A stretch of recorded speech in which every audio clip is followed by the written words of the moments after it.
नमस्कार मित्रों, मैं गौरव सिंह आपका स्वागत करता हूं अपने YouTube channel novels in audio dot Gaurav में। मित्रों, जैसा कि आपको मालूम है कि हमारे चैनल पर पुराने लोकप्रिय दुर्लभ उपन्यास प्रस्तुत किए जाते रहे हैं, खासकर रोमांटिक उपन्यास, जिसमें हमने आपके लिए प्रस्तुत किए गुलशन नंदा जी के 7 उपन्यास, राजवंश जी का 1 और रानू का एक और उपन्यास फूलों की रानी। क्योंकि रोमांटिक उपन्यासों में गुलशन नंदा, रानू और राजवंश, इन तीनों के अलावा और कोई इनका सानी नहीं रखता। अब आपके सामने प्रस्तुत है रानू जी द्वारा लिखित प्यासी शबनम। यदि आपने हमारे चैनल पर रानू जी का उपन्यास फूलों की रानी नहीं सुना है तो आप उसे सुन लीजिए। मैं आपको विश्वास दिलाता हूँ, आपको एक बेहतरीन स्टोरी सुनने को मिलेगी और आपका समय बर्बाद भी नहीं जाएगा। और अब मैं प्रस्तुत कर रहा हूँ रानू जी के द्वारा लिखित दूसरा उपन्यास, जिसकी स्टोरी को यदि आपने 10-15 मिनट भी सुन लिया तो आप इसे जब तक पूरा नहीं सुन लेंगे चैन से नहीं बैठ पाएंगे। बहुत ही रोमांचक स्टोरी है इस उपन्यास की। तो प्रस्तुत है आपके सामने उपन्यास प्यासी शबनम का पहला भाग। सूर्य ने बहुत देर बाद अपने विश्राम गृह में करवट बदली, परंतु बादलों का लिहाफ उठाकर उसने बाहर नहीं झांका। हल्का दूधिया वातावरण दूर दूर तक गहरे कोहरे में डूबा हुआ था, उदास। फिर भी पक्षियों ने अपने नीड़ छोड़ दिए थे। कोहरे के घनत्व में यह दिखाई नहीं पड़ रहे थे, परंतु उनकी चहक कानों तक अवश्य सुनाई पड़ रही थी। यह चहक मानो चहक न होकर एक प्रकार की दर्द भरी चीख और पुकार थी। वातावरण के गाल कोहरे के आंसुओं से तर थे। ऊंचे ऊंचे वृक्ष, आम और नीम के, पीपल और बरगद के, ताड़ और खजूर के समीप से देखने में भी एक छाया समान थे। यह वातावरण शहर से दूर एक गांव दुर्गापुर का था, जिसके एक किनारे कोहरे में डूबे मंदिर के अंदर बजते घंटे और शंख का स्वर भी दर्दनाक वातावरण में शांति की लहर फैलाने में असमर्थ था। यह मंदिर वंदना के दादा ठाकुर नरेंद्र सिंह का बनवाया हुआ था। वंदना, जो इस समय अपनी कोठी की सबसे ऊंची मंजिल पर खड़ी गांव का कोहरा भरा समा बहुत खामोश तथा उदास नजरों से देख रही थी। यह मंदिर ही क्या, यह सारा गांव दिन के उजाले में उसकी या किसी की भी दृष्टि इस ऊंची कोठी से जहां जहां पहुंच सकती या और नहीं भी पहुंच सकती थी, सब कुछ वंदना के बाप दादों का अपना था। दुर्गापुर के नरेंद्र सिंह एक खानदानी जमींदार थे। स्वतंत्रता के बाद सरकार ने उनसे सब कुछ छीन लिया था, भूमि किसानों में बांट दी, परंतु इस बात का ठाकुर नरेंद्र सिंह की शान में कोई अंतर नहीं आया था। अब अफसोस भी नहीं हुआ था। वह अब भी जीवित हैं।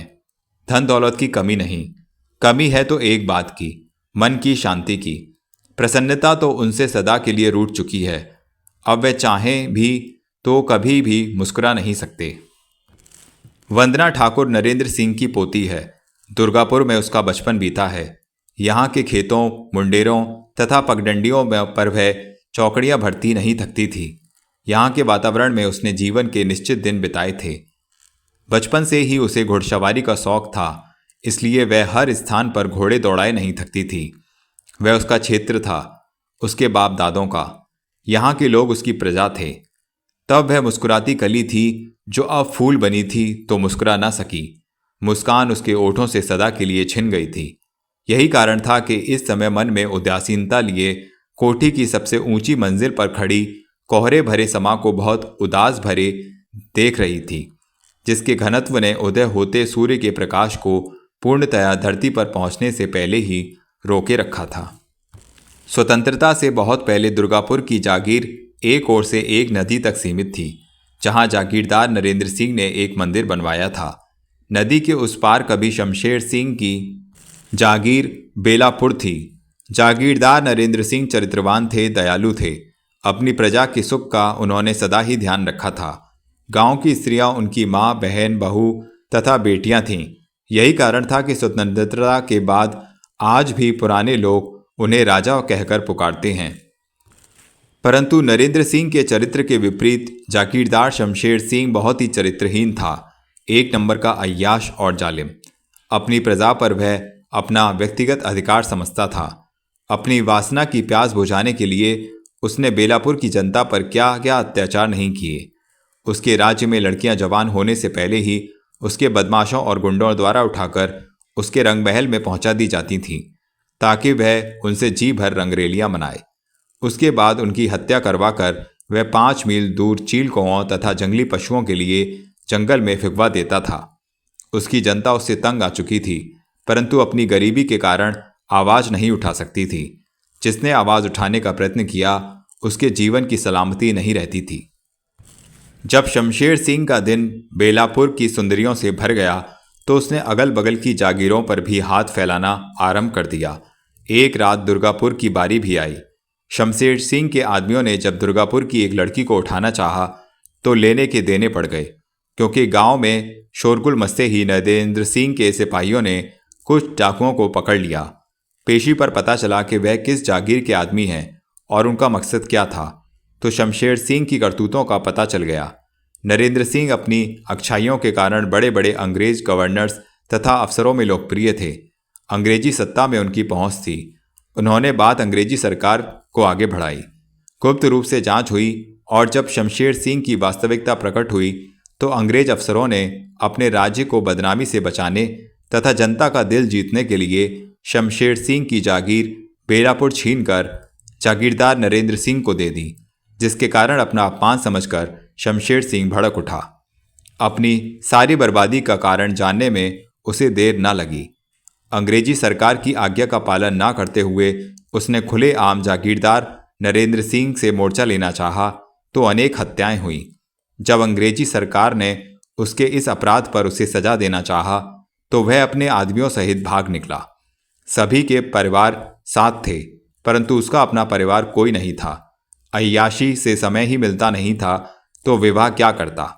अपने आदमियों सहित जंगल के उस पार चट्टानों के अंदर खोई हुई गुफाओं में वह ऐसे स्थान पर बस गया जहां कानून के हाथ पहुंचना अब तक असंभव सिद्ध हो रहा था। कुछ एक चट्टानों के ऊपर से पानी झरने के ऊपर से इस प्रकार गिरता था कि कहीं कहीं गुफाओं का मुंह पानी की मोटी चादर से ढका रहता था। ऐसे गुप्त अड्डे में सुरक्षित होने के बाद शमशेर सिंह ने प्रण कर लिया था कि जब तक वह जागीरदार नरेंद्र सिंह के वंश का नाम नहीं मिटा देगा, चैन से सांस नहीं लेगा। यहीं से उसने लूट मार आरंभ किया और फिर शीघ्र ही वह ठाकुर से डाकू शमशेर सिंह कहलाने लगा। यहीं रहकर उसने अपने साथी की एक बहन से विवाह भी कर लिया। यहीं उसकी पत्नी के एक बालक उत्पन्न हुआ जिसका नाम उसने शेर सिंह रखा। जब शेर सिंह उत्पन्न हुआ तो जागीरदार नरेंद्र सिंह के पास एक 16 वर्षीय लड़का था। नाम था सुरेंद्र सिंह। वह अपने पिता के समान ही दयालु था। गांववासियों का ध्यान वह उतना ही रखता था जितना उसके पिता नरेंद्र सिंह रखते थे। उन्हीं दिनों देश स्वतंत्र हुआ। सरकार ने राजाओं, महाराजाओं तथा जागीरदारों आदि की जमीनें छीनकर किसानों को दे दी, तो डाकू शमशेर सिंह छिपा चोरी से एक रात अपने एक जागीरदार भाई से मिला जो दूसरे शहर में रहता था। अपने भाई को उसने अपार धन दौलत तथा अय्यासी का लोभ दिया। उसने अपने अड्डे को नया तथा और भी सुरक्षित रूप देने का वह नक्शा दिखाया जो उसने एक जर्मन इंजीनियर द्वारा बनवाया था। अपने अड्डे में ही उसे रखकर उसने कहा था, मैंने उस जर्मन इंजीनियर को अपनी रियासती दौलत की चमक दिखाकर लालच देते हुए उसे अपने पास उस समय तक रोक लेने पर विवश कर दिया है जब तक कि मेरे अड्डे की पूर्ति नक्शे अनुसार नहीं हो जाएगी। परंतु यदि वह इंजीनियर तुम्हारी इतनी दौलत प्राप्त करके जर्मनी जाने के बाद तुम्हारे गुप्त अड्डे का स्थान किसी को बता दे, तब क्या होगा? शमशेर सिंह के भाई ने रुचि प्रकट करते हुए पूछा था। इसकी नौबत कभी नहीं आएगी, शमशेर सिंह ने अपने भयानक इरादों की पुष्टि करते हुए दांत पीसकर कहा था। नक्शे के अनुसार अड्डे की पूर्ति होते ही मैं उस इंजीनियर का ही नहीं, उसके साथ काम करने वाले एक एक मजदूर का भी नाम और निशान इस धरती पर से सदा के लिए मिटा दूंगा। फिर जब नरेंद्र सिंह के खानदान का सर्वनाश करने के बाद मेरे दिल के अंदर बदले की आग ठंडी हो जाएगी, तो मैं इसी खुफिया तथा वैज्ञानिक अड्डे के सहारे स्मगलिंग का धंधा अंतर्राष्ट्रीय पैमाने पर करूंगा। फिर मैं इतना धन कमाऊंगा, इतना कमाऊंगा कि सहसा वहां पुलिस वैन का सायरन सुनाई पड़ा। जाने कैसे पुलिस को सूचना मिल गई थी कि डाकू शमशेर सिंह अपने भाई से मिलने आया हुआ है। पुलिस यूं भी डाकू शमशेर सिंह के लिए उसके भाई से प्रायः पूछताछ करती ही रहती थी। सायरन सुनकर शमशेर सिंह अपनी बात अधूरी छोड़कर चौंक गया। भाई को भी अपनी इज्जत की चिंता हुई। तुम इस नक्शे को अपने पास रखो, इस पर ध्यान दो और जब चाहना इसके रास्ते द्वारा मेरे पास चले आना। शमशेर सिंह ने अपने भाई को नक्शा थमाते हुए कहा। इसकी कॉपी हमारे पास सुरक्षित है। मैं चल रहा हूं, फिर मिलूंगा। शमशेर सिंह पुलिस के डर से वहां से भाग निकला। पुलिस आई। भाई से शमशेर सिंह के विषय में पूछा। भाई ने अज्ञानता प्रकट की। पुलिस बिना कोई सबूत पाकर वापस चली गई तो भाई सोच में पड़ गया कि अब तक तो उसका सम्मान सुरक्षित है, परंतु कल यदि वह भी अपने भाई के समान डाकू बन गया तो क्या उसे ऐसी स्वतंत्रता प्राप्त हो सकेगी कि वह मनमाने अपने परिवार के साथ जहां चाहे तथा जब चाहे आ जा सके। आखिर कानून से कोई कब तक बच सकता है। शमशेर सिंह अपनी लूटमार में फिर लग गया, परंतु उसका एक इरादा सदा के समान अटल था। जब तक वह जागीरदार नरेंद्र सिंह के खानदान का नाम और निशान नहीं मिटा देगा, चैन की सांस नहीं लेगा। जागीरदार नरेंद्र सिंह का लड़का सुरेंद्र सिंह सीनियर कैम्ब्रिज पास कर चुका था, इसलिए जागीरदार साहब ने अपने बेटे को लंदन पढ़ने भेज दिया। परंतु सुरेंद्र सिंह लंदन क्या गया मानो हाथ से निकल गया। वहां उसने एक अंग्रेज लड़की से प्यार ही नहीं किया, वरन अपने माता पिता को बताए बिना चुपचाप विवाह भी कर लिया।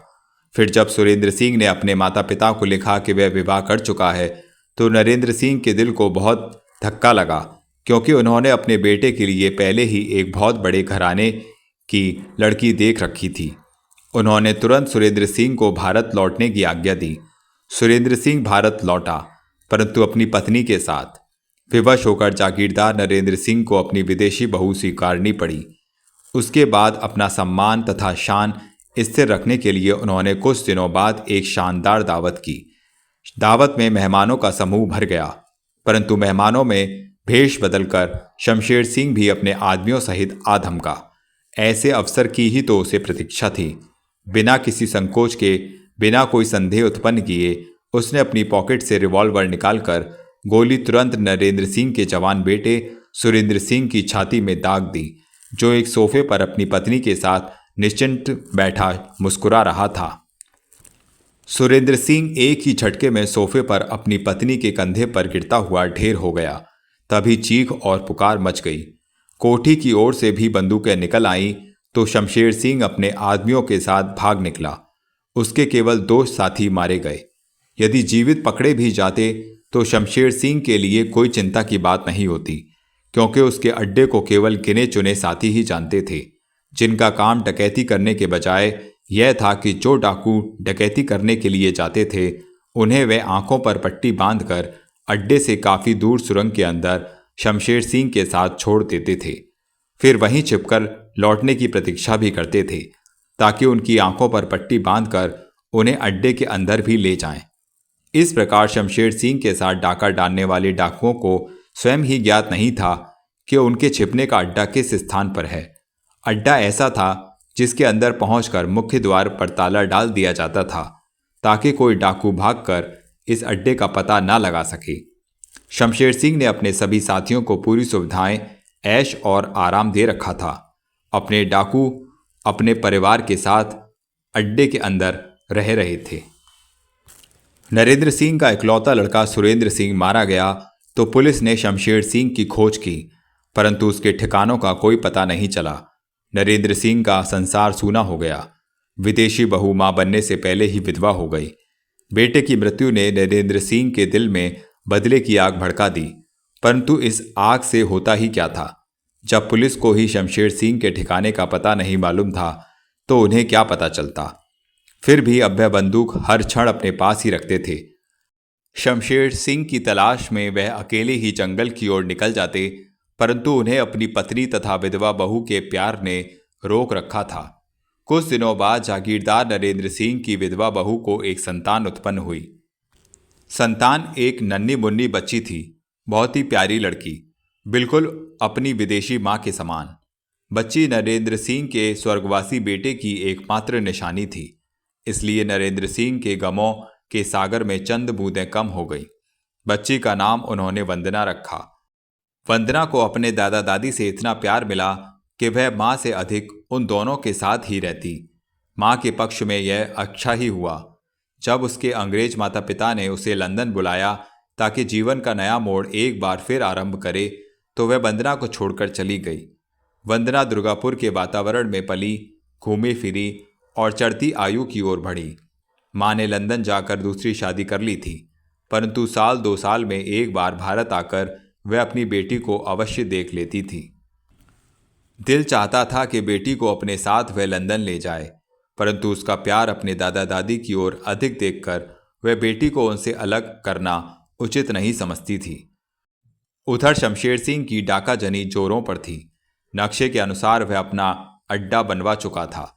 अड्डे की पूर्ति होने के बाद उसने जर्मन इंजीनियर को ही नहीं, उन मजदूरों को भी धोखाधड़ी से मरवा दिया था जिन्होंने अड्डे को बनवाने में साथ दिया था। उसका बेटा शेर सिंह भी अब बड़ा हो चला था।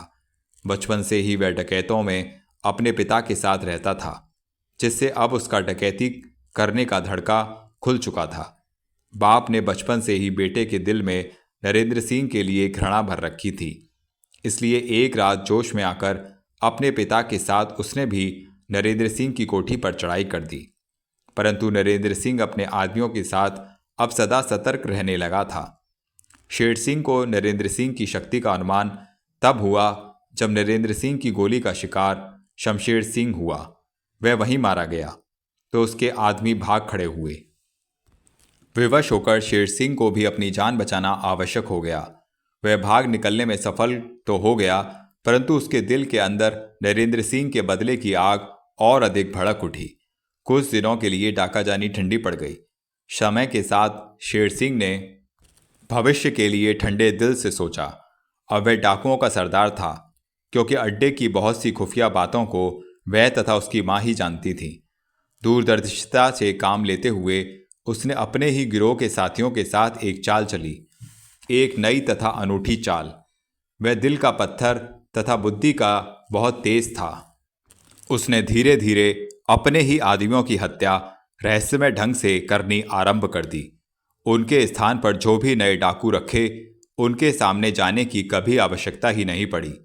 एक विशेष कमरे में बुलाकर वह डाकुओं को टेलीविजन जैसे यंत्र पर देख सकता था, परंतु उसके नए डाकू उसे देखना तो दूर, यह भी नहीं जानते थे कि वह कहाँ से आज्ञा देता है। इस प्रकार शेर सिंह ने अपने केवल 2 विशेष डाकुओं को छोड़कर सभी पुराने डाकुओं को मृत्यु के घाट उतार दिया, जिनकी लाशों का भी पता नहीं चला। यह 2 विशेष डाकू जालिम सिंह तथा बब्बन खां थे, जो शेर सिंह के बड़े विश्वास के आदमी थे। पुराने डाकुओं की लाश का पता इसलिए नहीं चलता था क्योंकि शेर सिंह के अड्डे पर उसके निजी कमरे से लगाकर एक बड़े कमरे के बराबर गैस चैम्बर था, बिल्कुल ऐसा ही जैसा दूसरे महायुद्ध में हिटलर ने यहूदियों को उसमें ठूंस कर मरवाने के लिए बहुत बड़े पैमाने पर बनवाया था। और वह भी एक नहीं, अनेक गैस चैम्बर्स में हिटलर यहूदियों को, क्या पुरुष और क्या स्त्रियां, क्या बूढ़े और क्या दूध पीते बच्चे, सभी को लाखों की गिनती में बंद कराकर जब गैस के बटन दबाता था तो तड़पते शरीर से गल कर राख होते बंदियों की चीख और पुकार भी बाहर नहीं सुनाई पड़ती थी, क्योंकि एयर प्रूफ होने के कारण चैम्बर्स साउंड प्रूफ भी होते थे। फिर जब चैम्बर्स खोले जाते थे तो चैम्बर्स की ठोस दीवारों पर उन बंदियों के अमिट साए नक्श होकर मिलते थे, जिन्होंने घुटती सांसों के कारण क्षण भर के लिए भी दीवार से चिपककर अपना असफल बचाव करने का प्रयत्न किया था। ऐसी तेज गैस थी यह, जो मानव का नाम और निशान तो मिटा ही देती थी, साथ में मजबूत दीवारों पर उन मरने वालों की छाया भी अंकित कर देती थी, जो अपनी असहनीय तड़प के कारण दीवार में चिपक जाते थे। शेर सिंह का गैस चैम्बर्स भी कुछ ऐसा ही था, परंतु छोटे पैमाने पर, जिसे उसके पिता डाकू शमशेर सिंह ने ही बनवाया था, उसी जर्मन इंजीनियर द्वारा। अब वह चैम्बर शेर सिंह की योजना पूरी करने में बड़ा लाभदायक सिद्ध हो रहा था। शमशेर सिंह ने अपने जीवन काल में गैस चैम्बर के बनते ही इसका सर्वप्रथम उपयोग उस जर्मन इंजीनियर पर ही किया था, जिसने उस भयानक गैस चैम्बर को बनाया था। धोखेधड़ी से उसने उस जर्मन इंजीनियर के साथ उन सभी मजदूरों को गैस चैम्बर में बंद करके गैस का बटन दबाते हुए सबके शरीरों को गलाकर भस्म कर दिया था। उसके बाद वह निश्चिंत हो गया था। लाखों को राख में भस्म करके लाश का कोई भी चिन्ह न बच सकने का उसे यह एक अनमोल यंत्र मिला था, जिसका उपयोग उसने अपहरण किए गए पुलिस अधिकारी, सरकारी जासूस तथा अपने और अपने आदमियों की अय्याशी के बाद ठुकराई गई स्त्रियों पर भी किया, और खूब किया, आनंद उठा उठा कर किया। परंतु शेर सिंह अपने पिता से भी 2 हाथ आगे था। वह किसी प्रकार का रिस्क न लेने के लिए पुलिस अधिकारी, सरकारी जासूस तथा अय्याशी के बाद ठुकराई हुई स्त्रियों को गैस चैम्बर में बंद करके उनका चिन्ह तो समाप्त ही कर देता था, परंतु उन लोगों को भी उसने गैस चैम्बर में बंद करवाकर मरवाते हुए उनका चिन्ह सदा के लिए मिटा दिया, जो उसके पिता के समय से डाकू थे, जिनकी छाया में पलकर वह जवान हुआ था, जो उसे पहचानते थे तथा जिनसे उसे भय समाया रहता था कि उसे नवयुवक तथा स्वयं को अनुभवी समझकर वह उसके साथ उसकी मां को भी मारकर अड्डा अपने अधिकार में ले लेंगे। इस प्रकार जब पुराने डाकू समाप्त हो गए और जो नए डाकू आए उनके सामने शेर सिंह कभी नहीं गया, तो नए डाकुओं के लिए उसे पहचानने का प्रश्न ही नहीं उत्पन्न हुआ। उसे पहचानते थे तो केवल उसके 2 विश्वासी डाकू, जालिम सिंह और बब्बन खां। यह 2 डाकू नए डाकुओं पर शेर सिंह के मंत्री बनकर हुक्म चलाते थे। नए डाकुओं को भी मंत्रियों की आज्ञा का पालन करने में कोई आपत्ति नहीं थी, क्योंकि शेर सिंह की ओर से सभी विवाहित तथा अविवाहित डाकुओं को पूरी सुविधाएं उपलब्ध थीं। ऐश और इशरत के साधन उपलब्ध थे। डाका उसी पुराने ढंग पर डाला जाता था जैसा कि शमशेर सिंह के समय में था, परंतु शेर सिंह स्वयं अब डाका डालने के पक्ष में नहीं था। वह अपने अड्डे पर ही रहता था तथा डाकुओं पर राजा बनकर राज्य करता था। शेर सिंह के नए डाकू इस प्रकार शेर सिंह की वास्तविकता से अनभिज्ञ थे। उसी प्रकार वह उसके भयानक गैस चैम्बर के विषय में भी कुछ नहीं जानते थे। शेर सिंह को अपने पिता के समान अंतर्राष्ट्रीय पैमाने पर स्मगलिंग करने में कोई रुचि नहीं थी। उसने दूरदर्शिता से काम लेकर अपने इस गैस चैम्बर का उपयोग अपने किसी भी नए डाकू पर नहीं किया था। अपनी योजना के अनुसार उसने इस गैस चैम्बर का उपयोग केवल एक ही दिन तथा अंतिम बार करने की ठान रखी थी। उसके पास धन की कमी नहीं थी, परंतु फिर भी उसने अपना इरादा बना लिया था कि जब वह लूटमार द्वारा अपार धन एकत्र कर लेगा तो पुलिस का भय दिखाकर अपने सभी नए आदमियों को उनके परिवार सहित इस गैस चैम्बर की वास्तविकता छिपाते हुए इसमें शरण लेने को भेज देगा। फिर गैस का बटन दबाकर इनका नाम और निशान सदा के लिए मिटा देगा। उसके बाद वह धोखे से जालिम सिंह तथा बब्बन खां की हत्या कर देगा और फिर उसके बाद वह अपना सारा धन समेटेगा, मां को साथ लेगा और फिर एक टाइम बम रखकर अड्डे को उड़ाने का प्रबंध करते हुए वह सदा के लिए यहाँ से चला जाएगा। उसके यहाँ से जाने के बाद इस संसार में उसे कोई भी पहचानने वाला नहीं होगा, क्योंकि उसे पहचानने वाले उसके 2 साथी जालिम खां और बब्बन खां भी तब इस संसार में नहीं रहेंगे। परंतु उसकी मां को देखकर कोई भी पुराना व्यक्ति संदेह कर सकता था कि वह डाकू शमशेर सिंह की पत्नी हो सकती है। उसके पिता शमशेर सिंह के साथ उसकी मां की तस्वीरें भी पुलिस स्टेशनों पर हो सकती थीं।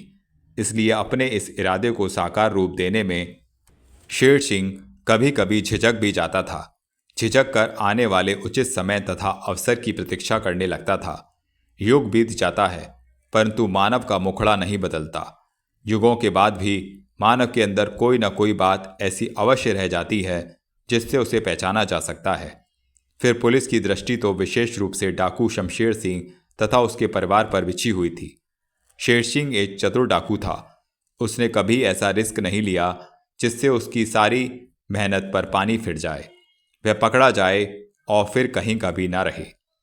अपने नए आदमियों से गैस चैम्बर का भेद छिपाए रखने के लिए उसने अपने आदमियों को उनकी छोटी सी भूल पर भी जो सजा दी, वह उन्हें गैस चैम्बर में डालकर भस्म करने की सजा कभी नहीं दी। एक छोटी सी भूल पर भी वह अपने आदमियों को कभी नहीं क्षमा करता था। उनके लिए हर बात की सजा मृत्यु थी। किसी पर शेर सिंह को अकारण ही गद्दारी का संदेह हो जाता था तो वह उसे जालिम सिंह या बब्बन खां द्वारा गर्दन से कटवाकर शरीर जंगल में या झील में फेंकवा देता था। फिर उन गद्दारों का सिर अपने अड्डे के ऐसे स्थान पर टांग देता था जिससे हर आने जाने वाला देखकर कोई व्यक्ति अपने सरदार के साथ गद्दारी करने का स्वप्न भी नहीं देखे। जंगल में या नदी में बहती ऐसी अनेक लाशें पाई जाती थीं। पुलिस को यह भी अनुमान था कि इन क्रूर हत्याओं के पीछे केवल शेर सिंह का हाथ है। फिर भी अनथक प्रयत्न करने के बाद पुलिस शेर सिंह के अड्डे का पता लगाने में असमर्थ थी। शेर सिंह के अत्याचार से गांववासी ही क्या, सारे अच्छे नागरिक तथा सरकारी विभाग के पुलिस वाले भी भय खाते थे। उन्हीं दिनों शेर सिंह की मां का निधन हो गया, परंतु मरते मरते भी मां ने उसे चुनौती देकर उसके अंदर बदले की वह भावना ताजी कर दी थी जिससे उसका पति शमशेर सिंह अधूरी छोड़ गया था। मां की दृष्टि में उसके पति की सारी बर्बादियों का जिम्मेदार ठाकुर नरेंद्र सिंह सदा ही रहा था। ना ही उसका पति बर्बाद होकर बदले की भावना में डाकू बनता और ना ही आज उसके एकमात्र बेटे शेर सिंह को भी डाकू बनकर यह दिन देखना पड़ता। मां एक खूंखार डाकू की बहन थी। निर्दयता की छाया में उसने सांसें ली थीं, इसलिए मरते समय भी यदि उसने अपने बेटे को नरेंद्र सिंह से बदले के लिए उकसाया तो कोई बड़ी बात नहीं थी। शेर सिंह ने भी मां की तड़पती सांसों को वचन देकर शांत कर दिया था कि वह अपने खानदान की बर्बादी का बदला अवश्य लेगा। कभी न कभी, किसी न किसी स्थिति में ही उसके खानदान का नाम मिटाते हुए। मां का निधन हो गया तो शेर सिंह को अपना इरादा पूरा करने का आसानी से मौका मिल गया। अब वह अपने साथियों का खात्मा धोखाधड़ी से करके इस अड्डे को भी डायनामाइट द्वारा तहस नहस कर सकता था। उसके बाद वह अपना सारा धन लेकर जहां भी जाता कोई भी उसे नहीं पहचान सकता था। शेर सिंह गैर कानूनी काम करते करते थक गया था। उसका स्वभाव आरंभ से ही एडवांस था। अड्डे की बंद दीवारों से अंदर वह उत्पन्न हुआ था। बचपन में यहाँ के बंद माहौल में उसकी सांस कभी कभी घुटने ही लगती थी। इसलिए अब वह हर समय स्वतंत्र जीवन की आवश्यकता महसूस करता रहा था, जिसे वह तुरंत सदा के लिए प्राप्त भी कर सकता था, क्योंकि यहाँ से जाने के बाद उसे कहीं कोई भी पहचानने वाला नहीं था कि वह डाकू शेर सिंह है। अपना नाम शेर सिंह से बदलकर वह कुछ भी रखते हुए एक नया जीवन आरंभ कर सकता था। देश विदेश की सैर करते हुए स्वतंत्र होकर अय्याशी कर सकता था या एक घर बसा सकता था। पत्नी तथा बच्चों में खोकर वह अपना गंदा अतीत भी भूल सकता था।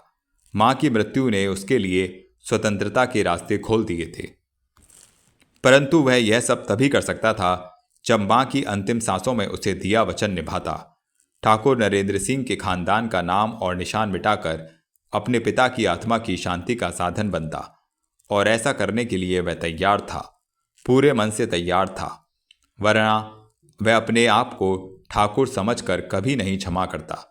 और इसलिए शेर सिंह को अपने नए जीवन का आरंभ स्थगित कर देना पड़ा, उस समय तक के लिए जब तक वह अपना वचन निभाने में कामयाब नहीं हो जाता है। दुर्गापुर पर छाया कोहरा कम होने लगा।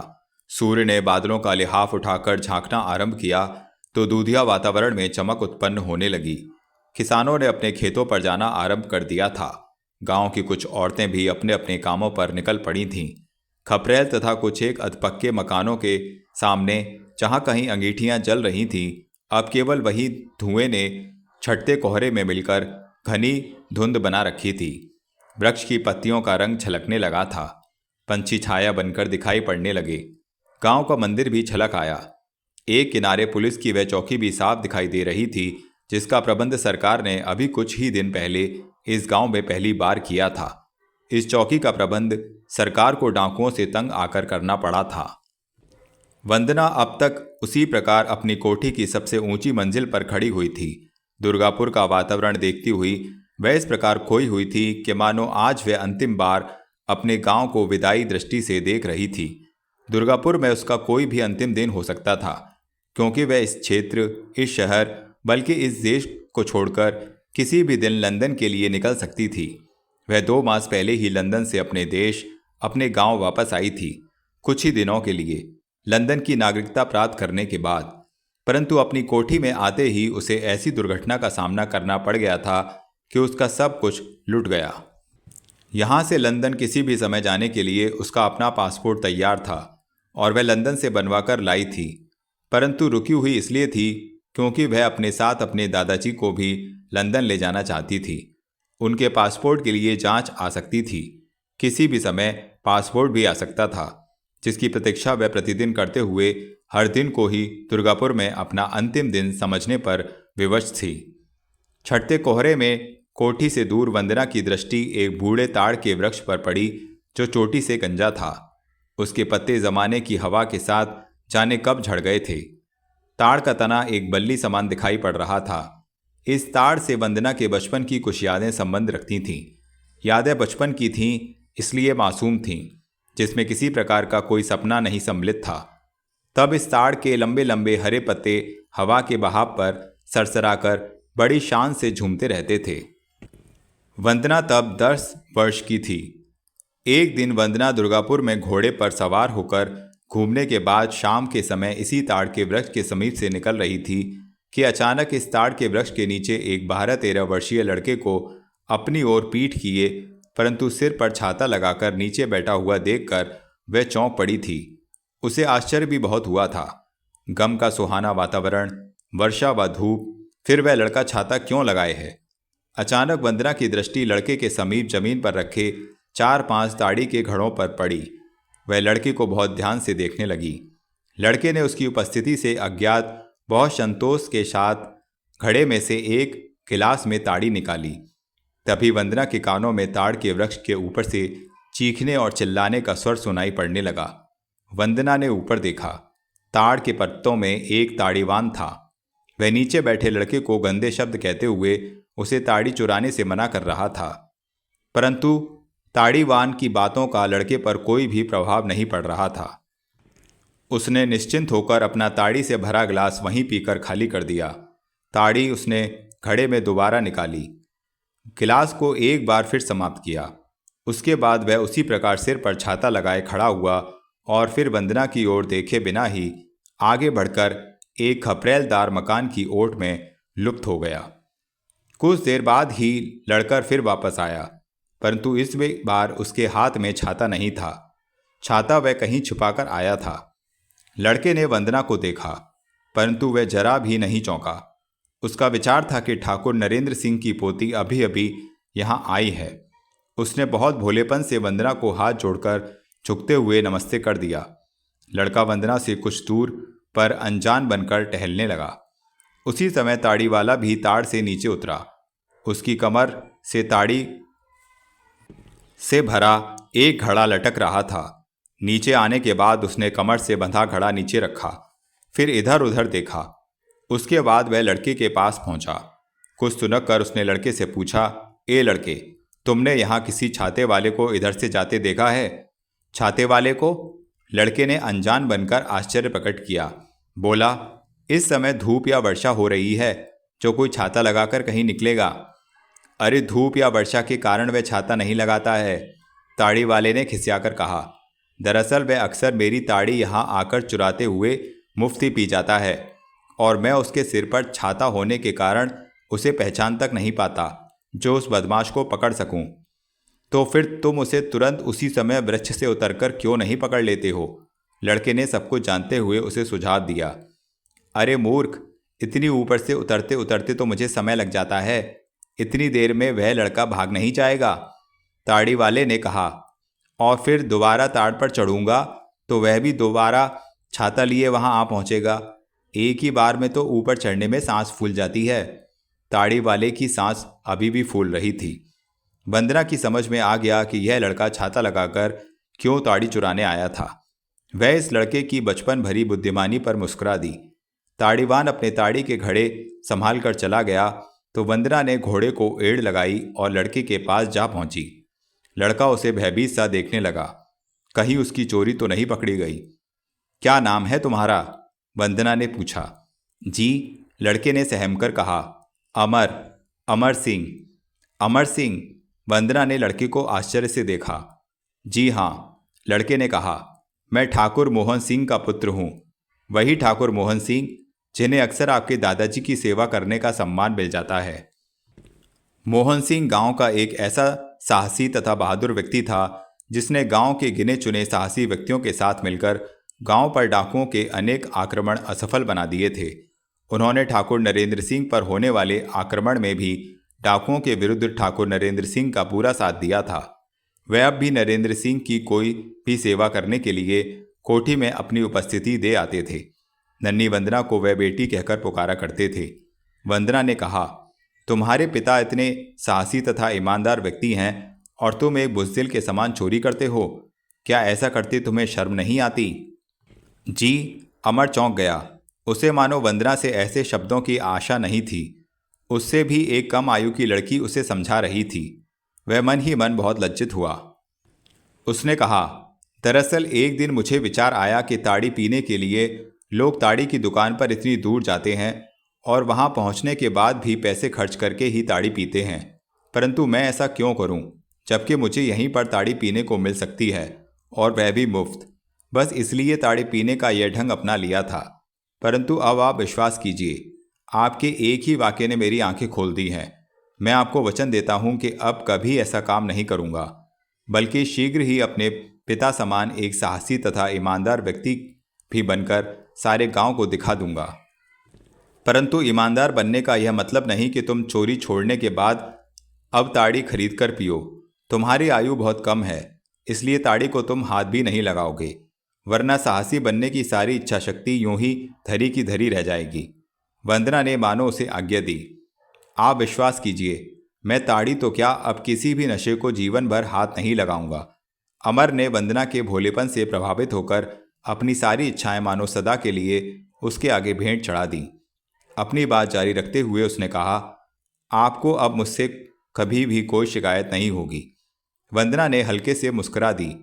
अमर उसे बहुत ध्यान से देख रहा था। उसकी दृष्टि में वंदना के प्रति असीम श्रद्धा थी, शायद प्यार भी था, जिसे वंदना का नन्हा दिल समझ नहीं सका। उसने घोड़े को एड़ लगाई और फिर अपनी कोठी की ओर लौट पड़ी। अगले दिन शाम के समय वंदना एक कमरे से दूसरे कमरे में जा रही थी कि तभी अपने दादाजी के कमरे से अमर सिंह का नाम सुनकर ठिठकती हुई वह रुक गई। स्वर ठाकुर मोहन सिंह का था। वह कमरे के अंदर चली गई।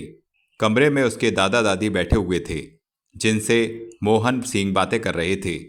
क्या बताएं जागीरदार साहब, मोहन सिंह आश्चर्य से कह रहे थे। मैंने तो कभी सोचा भी नहीं था कि अमर सिंह अपना जीवन आज से बिल्कुल ही बदल देगा। अब आप ही देखिए, पहले ना कुश्ती में शौक लेता था, ना कसरत में। अब देखिए, तब बस घूमता ही रहता था या गांव के निकम्मे लड़कों के साथ गिल्ली डंडा या कबड्डी खेलता रहता था। समझाऊं लाख परंतु टाल जाता था। मैं तो समझता था कि हमारी पीढ़ी के बाद गांव में सब के सब नवयुवक कायर और डरपोक ही निकलेंगे। समझता तो मैं भी यूं ही हूं, ठाकुर साहब ने कहा। फिर पूछा, परंतु क्या कोई नई बात हो गई है? कमाल हो गया है जागीरदार साहब, कमाल हो गया है, मोहन सिंह ने जोर देकर कहा। कल रात उसने मेरे सामने सौगंध खाई कि वह साहस और बल में इतना नाम कमाएगा कि दूर दूर के गांव वाले भी उसका लोहा मानेंगे। और देखिए, अपनी सौगंध पूरी करने के लिए उसने आज सुबह तड़के से ही मेहनत आरंभ कर दी है। चलो, लड़का देर में संभला तो सही। ठाकुर नरेंद्र सिंह ने अपनी छाती फुलाकर छाती पर हाथ मारा। अपनी बात उन्होंने जारी रखी। बोले, आखिर उसकी रगों में खून किसका है? मेरा, एक ठाकुर का। यदि गांव के सभी लड़कों के दिल में इसी प्रकार की लगन समा जाए तो गांव का कल्याण हो जाए। सहसा बीच में ठाकुर नरेंद्र सिंह की पत्नी ने कहा, वरना डाकू आएंगे और बहुत आसानी से सारा गांव लूटकर ले जाया करेंगे। हमारा क्या है, बस भगवान हमें इतनी आयु दे दे कि हम अपने जीते जी पोती का विवाह एक अच्छे घराने में कर दें।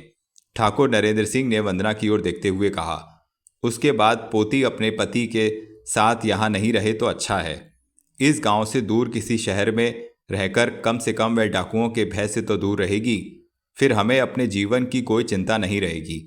हाँ, शमशेर सिंह से बदला लिए बिना यदि हम मर गए तो मुझे बहुत अफसोस होगा। वंदना ने सुना तो हल्के से मुस्कुरा दी। मन ही मन सोचा, जब वह घड़ी होगी तो जाने किससे उसका विवाह होगा। 10 वर्षीय वंदना विवाह का अर्थ समझती थी। वह उस कमरे से बाहर निकलने लगी तो उसने सुना, यदि आपको कुछ हो गया जागीरदार साहब तो विश्वास कीजिए, आपका बदला यदि भगवान ने चाहा तो मैं लूँगा। मैं। मोहन सिंह ने छाती ठोक कर मैं शब्द पर जोर दिया था। बोला, यदि मैं किसी कारण आपका बदला लेने में असमर्थ रहा तो मेरा बेटा आपका बदला लेगा। हमने आपका नमक खाया है। आप स्वयं जानते हैं कि ठाकुरों के लिए नमक का मूल्य उसकी जान से बढ़कर होता है। वंदना अपने कमरे में पहुंची और खिड़की द्वारा बाहर गांव का वातावरण देखने लगी। वह सोचने लगी कि उसकी एक छोटी सी बात ने अमर के अंदर कितना बड़ा परिवर्तन उत्पन्न कर दिया है। भगवान करे वह अपने प्रयत्न में सफल रहे, उसकी इच्छा शक्ति उसका साथ दे। वंदना के सोचने में केवल बचपन की भावना थी और किसी भी बात का इसमें दखल नहीं था। क्या अगर वह गांव के सभी लड़कों को इसी प्रकार समझाए तो वे सब सुधर कर बड़े होने के बाद अपने गांव की रक्षा करने को तैयार हो जाएंगे? उनमें बल का साहस उत्पन्न हो सकेगा। उसने सोचा, प्रयत्न करने में हर्ज ही क्या है। उसने प्रयत्न करने का निर्णय भी कर लिया। परंतु अगले ही दिन लंदन से उसकी अंग्रेज माँ आ गई। इस बार उसकी माँ 4 वर्ष बाद आई थी। साथ में अपने दूसरे पति को लाई थी। पति भारत पहली बार आया था, भारत का कोना कोना देखने की योजना बनाकर। वंदना के लिए उसकी माँ सदैव समान इस बार भी उसकी आयु अनुसार एक से बढ़कर एक विदेशी खिलौने, कपड़े, टॉफियाँ आदि लेकर आई थी। वंदना अपनी माँ से इतने वर्षों बाद मिली थी, इसलिए प्रसन्नता का ठिकाना ना रहा। माँ को उसने एक क्षण के लिए भी न छोड़ा, इसलिए उसे गांव के अन्य बालकों का सुधार करने या शिक्षा देने का समय ही नहीं मिला। ठाकुर नरेंद्र सिंह तथा उनकी पत्नी ने अपने बहू के दूसरे पति अंग्रेज पति को पहली बार देखा था। पति अंग्रेज था, परंतु सगी बहू के कारण उसके दूसरे पति को देखने के बाद उन्हें अपना बेटा याद आना स्वाभाविक था। उन्होंने उसका ऐसा स्वागत किया मानो उसका अपना बेटा वर्षों बाद लंदन से आया है। माँ ने उसकी बधाइयाँ ली। ठाकुर नरेंद्र सिंह ने उसको जी भरकर आशीर्वाद दिया, उसके लंबे जीवन की कामना की। उसके स्वागत में उन्होंने 2 दिन बाद एक शानदार पार्टी दी, जिसमें गांव के ही नहीं शहर के भी प्रतिष्ठित लोगों को आमंत्रित किया गया। शाम को अपने निश्चित समय पर जब पार्टी आरंभ हुई तब देखने ही लगता था रंगीन बल्बों से कोठी इस प्रकार सजी ही थी कि आंखें चौंधिया जाती थीं। पार्टी में गांव के गिने चुने प्रतिष्ठित व्यक्तियों के साथ मोहन सिंह का परिवार भी आमंत्रित था। जिस समय मोहन सिंह अपनी धर्मपत्नी के साथ पार्टी में पधारे तो द्वार पर स्वागत करते समय ठाकुर नरेंद्र सिंह उपस्थित थे। उस समय वंदना भी वहीं समीप ही अपनी सहेली के साथ खड़ी बातें कर रही थी। ठाकुर नरेंद्र सिंह ने मोहन सिंह तथा उनकी पत्नी को पार्टी में सम्मिलित होते देखा तो स्वागत करने के बाद पूछा, अरे केवल आप ही दोनों आए हैं क्या? आपका लड़का नहीं आया? नरेंद्र सिंह ने अमर के लिए इधर उधर देखा। क्या बताएं जागीरदार साहब, अब वह तो सुबह शाम को भी कुश्ती लड़ने अवश्य जाता है। मोहन सिंह ने विवशता प्रकट की। बोले, कहता है कि अब दूर दूर के गांव तो क्या, दूर दूर के शहर भी मेरे साहस, मेरे दांवपेच और बल का मुकाबला नहीं करने पाएंगे। जब तक मैं इस लगन को पूरा नहीं कर लूँगा, चैन की सांस नहीं लूँगा। वंदना के कान मोहन सिंह के इस वाक्य को सुने बिना नहीं रह सके, परंतु उसके दिल में किसी प्रकार की धड़कन नहीं उत्पन्न हुई। 10 वर्ष की लड़की वह अवश्य थी। प्यार का थोड़ा बहुत अर्थ तो समझती थी, परंतु प्यार की भावना लेकर उसका दिल एक बार भी नहीं धड़क सका। उसे खुशी हुई, केवल खुशी, जिसका प्यार से कोई संबंध नहीं था। उसने सोचा अगले दिन वह अवश्य गांव के अन्य बालकों में ऐसी ही जागृति उत्पन्न करने का प्रयत्न करेगी। परंतु तभी प्रसन्नता के सुनहरे मौके पर अचानक गम का एक तूफान उमड़ पड़ा। शेर सिंह के आदमियों ने नरेंद्र सिंह की कोठी पर चढ़ाई कर दी, यानी एक युद्ध छिड़ गया। गोलियां चली। मोहन सिंह ही नहीं, उसकी बहादुर पत्नी ने भी नरेंद्र सिंह के घराने की रक्षा करने में पूरा साथ दिया। दोनों ही मारे गए। वंदना के सौतेले तथा विदेशी पिता ने एक डाकू पर काबू पाना चाहा तो घायल हो गया। गोली बाएं कंधे पर लगी, इसलिए जान बच गई। डाकुओं को मुकाबला उनकी ताकत से अधिक मिला। नरेंद्र सिंह की दी गई पार्टी में गांव के साहसी व्यक्ति भी सम्मिलित थे, इसलिए डाकू भाग खड़े हुए। परंतु कोठी में कोहराम मच गया था। कोहराम, चीखें चिल्लाहट जारी रहीं। मोहन सिंह की हत्या क्या हुई मानो नरेंद्र सिंह का ही नहीं, गांव का भी दाहिना हाथ कट गया। अमर सिंह को पता चला तो वह दौड़ा दौड़ा कोठी पहुंचा। आकर पिता की छाती से लिपट गया। फूट फूट कर वह रो पड़ा। बच्चा ही तो था, अब उसका इस संसार में कौन था जो उसे पालता पोसता? कुछ एक मेहमान उसे तसल्ली दे रहे थे, परंतु उसे तसल्ली मिलती भी कैसे, वह तो अनाथ हो चुका था। वंदना वहीं भयभीत सी खड़ी अमर को देख रही थी। उसका सौतेला पिता घायल हुआ था। माँ दूसरे कमरे में उसकी मरहम पट्टी कर रही थी। वहीं ठाकुर नरेंद्र सिंह तथा उनकी पत्नी भी थी, परंतु वंदना अमर के पास से नहीं हटी। उससे अमर के आंसू देखे नहीं जा रहे थे। अब यह अनाथ बालक अपने जीवन में क्या करेगा? कहीं वह अपने बढ़ते साहस के पगों को पीछे न खींच ले, अपने उद्देश्य से मुंह न मोड़ ले, बुरे रास्ते की ओर फिर से न चल पड़े। वंदना अमर की रोती स्थिति को देखकर यही सोच रही थी। वंदना डार्लिंग, तभी उसकी माँ ने उसका हाथ पकड़कर उसे अपनी ओर खींचते हुए मिली जुली हिंदी तथा अंग्रेजी में कहा, कम ऑन, अब हम इस घर में 1 मिनट भी नहीं रहेगा। जी मम्मी। वंदना मानो कुछ समझी नहीं। हम इसी वक्त लंदन के लिए यह जगह छोड़ देगा, उसकी माँ ने कहा, और साथ में तुमको भी ले जाएगा। तुम्हारे डैडी को हम पहले ही खो चुके हैं, अब यहाँ छोड़ तुम्हें नहीं खो सकता। वंदना की माँ दुखी हुई थी। आज वह उसी ढंग पर अपना दूसरा पति भी खो सकती थी, जिस ढंग पर उसने अपना पहला पति लगभग 10 वर्ष पहले यहीं खोया था।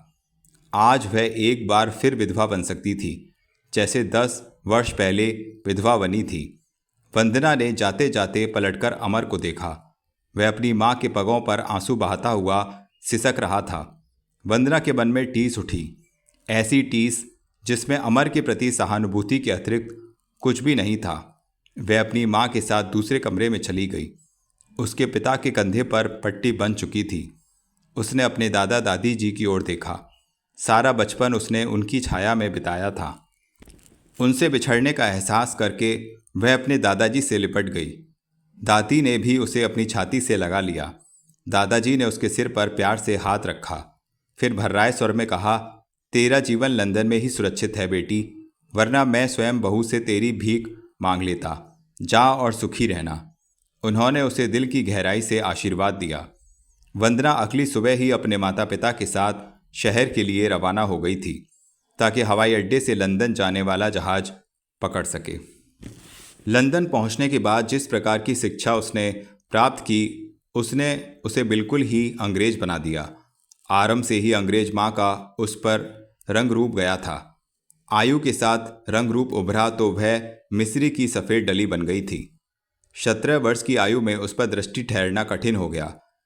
दृष्टि ठहरती तो फिर चिपक कर ही रह जाती। लंबा कद, छछेरा शरीर, अंग अंग फूटता हुआ, सुनहरी रेशमी लटें, नीली आंखें, इस प्रकार मानो नील नदी का गहरा पानी, सुर्ख कलियों जैसे पतले ओंठ, गोल मुखड़ा, पतली गर्दन। भगवान ने मानो स्वयं अपनी कला का प्रदर्शन करते हुए उसे सफ़ेद संगमरमर में छांटकर मूर्ति बनाने के बाद उसमें आत्मा फूंक दी थी। वंदना के दिल में प्यार की पहली कली ने इस समय अंगड़ाई ली जब वह एक शाम वर्डलैंड यानी होटल में अपने माता पिता के साथ नृत्य उत्सव में सम्मिलित होने गई हुई थी। यूँ तो वहाँ लगभग सभी दिन संगीत तथा नृत्य का प्रोग्राम होता था, परंतु वह रात 24 दिसंबर की रात थी, जिसके 12 बजने के बाद क्रिसमस आरंभ होता है। उस दिन होटल के नृत्य हॉल में जैम सेशन था। भीड़ इतनी थी कि ऑर्केस्ट्रा की धुन पर नृत्य करते जोड़े एक दूसरे से कदम कदम पर टकरा जाते थे। यही कारण था कि वंदना अपने माता पिता के साथ एक किनारे खामोश बैठी हुई थी। उसके पिता के सामने मेज पर विस्की का जाम रखा हुआ था।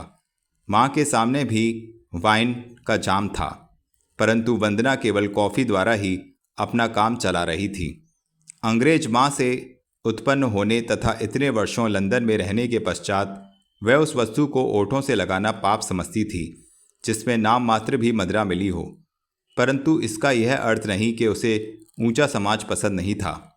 ऊंचा समाज किसे पसंद नहीं, यदि वह वास्तव में एक ऊंचा समाज है। ऊंचा समाज वास्तव में केवल वही होता है जिसमें ऊंची हस्तियों का संगठन होता है, चाहे वह मनोरंजन के लिए हो या किसी और बात के लिए। ऑर्केस्ट्रा की सुरीली धुन हॉल के वातावरण में तैर रही थी। जवान जोड़े एक दूसरे की बाहों में बाहें डाले थिरक रहे थे। हॉल के अंदर का प्रकाश अपने नए नए सुंदर रंगों का लिहाफ बदल रहा था। रात के 12 बजने में अभी काफ़ी देर थी। अचानक प्रकाश नीला हुआ, फिर गहरा नीला। नृत्य करते जोड़े छाया बन गए।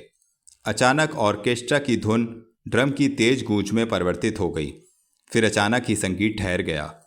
इसके साथ ही हॉल जगमगाहट से प्रकाशमान हो उठा। हॉल के अंदर लोगों की आंखें चकाचौंध हो उठी। बहुत जोर की ताली बजी। नृत्य का वह भाग समाप्त हो चुका था। लोग अपनी अपनी जगहों पर वापस चले गए। कुछ देर बाद ऑर्केस्ट्रा की धुन फिर आरंभ हुई। स्वर में साज की प्राथमिकता सैक्सोफोन की थी। सैक्सोफोन की मधुर धुन ने जोड़ों को फर्श पर आकर हल्का नृत्य करने के लिए आमंत्रित किया। नवयुवक अपने हसीन साथियों के साथ फर्श की ओर बढ़ गए। वंदना उसी प्रकार खामोश बैठी हुई थी। अचानक अपने समीप एक स्वर सुनकर वह चौंक गई। May I have the pleasure of dance with you, कोई उससे कह रहा था। वंदना ने देखा, उसके सामने एक भारतीय नवयुवक खड़ा है। वह झुककर बहुत अदब के साथ अपना एक हाथ शहजादों के समान अपनी कमर के सामने फैलाते हुए उसने निवेदन किया था। देखने में भी वह किसी राजकुमार से कम नहीं था। लंबा कद, घनी लटें, चौड़ी कलमें, बिल्कुल गोरा चिट्ठा। उसकी आंखों में एक मुस्कुराती चमक थी।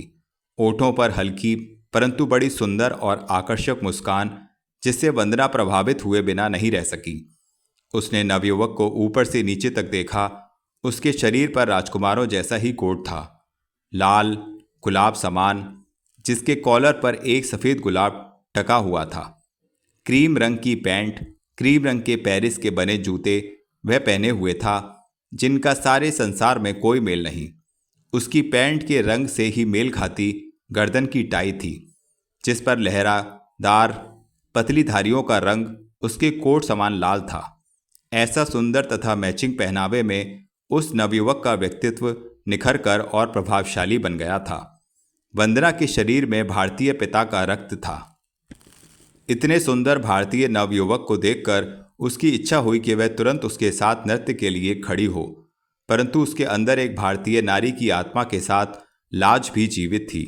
वह तुरंत नहीं उठ सकी। उसने अपनी माँ की ओर देखा। गो अहेड माई डॉटर, अंग्रेजी सभ्यता में रंगी वंदना की अंग्रेज माँ ने वंदना को उत्साहित किया। वंदना उठी, बिल्कुल इस प्रकार मानो कली बहारों का हल्का सा झोंका पाकर फूल बन जाना चाहती हो। खड़ी होने पर वंदना का कद उस नवयुवक को शायद कुछ ऐसा ही लगा था। वंदना ने बड़ी कोमलता के साथ अपने कंधे पर से कैप उतारकर कुर्सी पर टांगा। फिर नवयुवक के साथ वह नृत्य के लिए फर्श की ओर बढ़ गई। नवयुवक ने भी बड़ी कोमलता से अपने हाथों को आगे फैलाया तो फूलों से लदी टहनी के समान वंदना नवयुवक की बाहों में चली गई। नवयुवक ने उसके मुखड़े के फूल को अपने कोट के कॉलर से लगा लिया। बाहों में लेकर वह उसे बहुत प्यार के साथ हल्के हल्के फोक्स ट्रॉट करने लगा।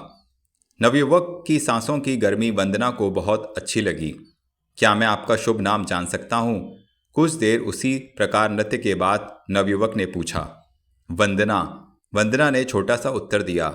मुझे रोहित कहते हैं। नवयुवक ने अपना परिचय दिया। आप भारत से आए हैं? वंदना ने अपने स्वर में कंपन के साथ पूछा। जी नहीं, रोहित ने कहा। मैं तो लंदन का ही निवासी हूँ। यहीं उत्पन्न हुआ, यहीं पढ़ा लिखा तथा जवान हुआ हूँ। हाँ, मेरे माता पिता कभी अवश्य भारतवासी थे, परंतु अब उन्होंने भी यहाँ की राष्ट्रीयता प्राप्त कर ली है। परंतु मैं तो भारत की उत्पत्ति हूँ, वंदना ने कहा। अरे, रोहित ने आश्चर्य प्रकट किया। बोला, देखने में तो आप बिल्कुल अंग्रेज लगती हैं। क्या आपके माता पिता भारत के दौरे पर थे जब आप वहाँ उत्पन्न हुई? जी नहीं, मेरे पिताजी भारतीय थे, भारत में ही रहते थे वह। वंदना ने अपने विदेशी तथा सौतेले पिता की ओर इशारा करते हुए कहा। मेरी मम्मी के दूसरे पति हैं। यह मेरा दुर्भाग्य है कि मेरे उत्पन्न होने से पहले ही मेरे पिता इस संसार से चल बसे। गंभीर वंदना हो गई थी। आई एम सॉरी, रोहित ने खेद प्रकट किया। फिर नृत्य के मध्य उसने वंदना को अपनी छाती के और भी करीब कर लिया। ऐसा ना हो कि वंदना ऐसे सुंदर उत्सव में अपने पिता की याद द्वारा दुखी हो जाए। वंदना से उसे एक अलग सहानुभूति भी हो गई। नृत्य के मध्य दोनों बहुत घुल मिल गए। बॉल डांस अपरिचित लोगों में परिचय बढ़ाने का बहुत बड़ा कर्तव्य अदा करता है। शायद खाने के बाद टहलने का बहाना नृत्य द्वारा पूरा करके स्वास्थ्य बनाने का मकसद पूरा करने के साथ साथ परिचय बढ़ाना भी बॉल डांस का एक विशेष मकसद है। ऑर्केस्ट्रा की मीठी धुन हॉल के वातावरण में तैर रही थी। रंगीन वस्त्रों में हसीन जोड़े एक दूसरे की बाहों में बाहें डाले बहुत प्यार से नृत्य कर रहे थे। ऐसा लगता था मानो आकाश से अप्सराएं उतरकर धरती के युवकों के साथ नृत्य कर रही हों। पहले समान हॉल के अंदर धीमे धीमे रंगों का वातावरण फिर नीला हुआ, नीला और गहरा नीला। एक बार फिर नृत्य करते जोड़े छाया बन गए। एक और दीवार पर टंगी घड़ी की दोनों सुइयां अंक 12 की ओर बड़ी अधीरता के साथ बढ़ रही थीं। उत्सव रात की अंगड़ाई लिए अपने भरपूर यौवन पर था। रोहित ने वंदना को अपनी छाती के बिल्कुल ही समीप कर लिया। वंदना के दिल की धड़कनें ऑर्केस्ट्रा की धुन की गति के साथ बहुत तेज हो गईं। वंदना ही क्या, रोहित तथा अन्य सभी जोड़ों के दिल की धड़कनें ऐसे रंगीन वातावरण में अपनी चरम सीमा पर पहुंच चुकी थीं।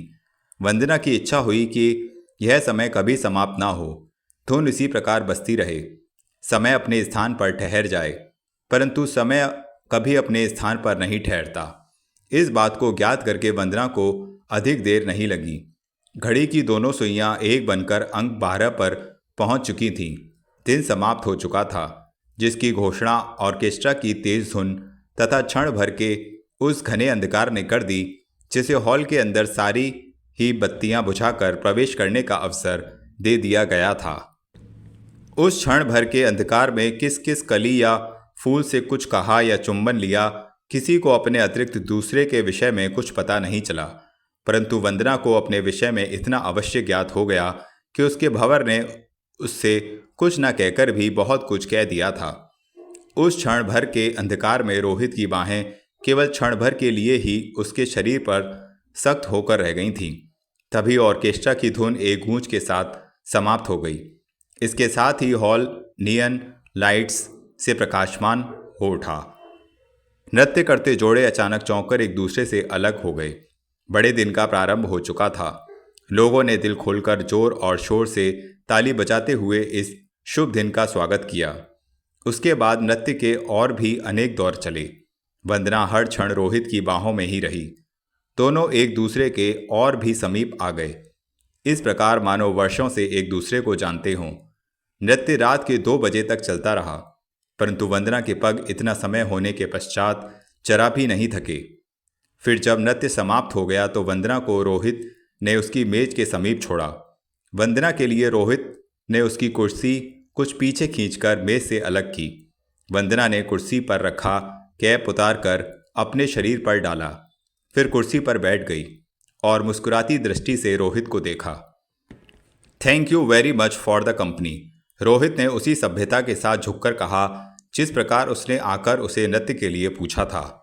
वंदना कुछ कहना चाहकर भी कुछ नहीं कह सकी। शायद दिल में अचानक समाई मीठी धड़कन ने उसके अंदर लाज भर दी थी। उसके स्थान पर उसकी मम्मी को रोहित से कहना पड़ा, you are welcome my boy. Rohit चला गया। उस दिन के बाद वंदना की रोहित से इसी होटल में 31 दिसंबर अर्थात नए वर्ष से एक रात पहले फिर मुलाकात हुई। वह रात भी जश्न की थी, जो अपने यौवन पर आने की प्रतीक्षा कर रही थी ताकि नए वर्ष का शुभ दिन प्रारंभ करे। उस दिन भी वंदना हर क्षण रोहित की बाहों में रही।